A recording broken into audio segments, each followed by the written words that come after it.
Hi friends, இன்றைக்கி நம்ம வீட்டு சமையலில் சப்பாத்திக்கு இது போல் ஒரு முறை பன்னீர் கிரேவி செஞ்சு பாருங்கள். வாங்க வீடியோக்குள்ளே போகலாம்.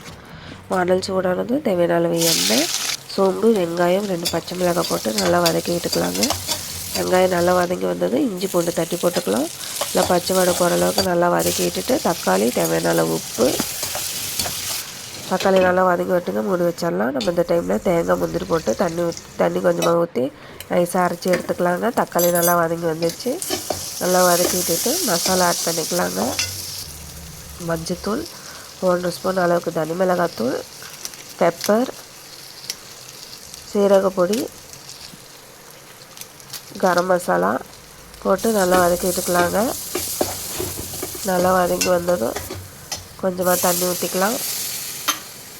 அரைச்சி வச்ச தேங்காய் முந்திரி பேஸ்ட்டு எடுத்து ஊற்றிக்கலாங்க. கலக்கி விட்டுட்டு தேவையான அளவு தண்ணி ஊற்றி கலக்கி மூடி வச்சிடலாங்க. நல்லா கொதி வரட்டும்.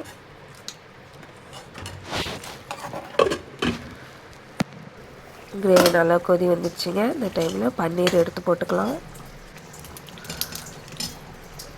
பன்னீர் நல்லா ஒரு 3 நிமிஷத்துக்கு வெந்து வரட்டுங்க. கருவேப்பிலை தூவிட்டு நம்ம மூடி வச்சிடலாம்.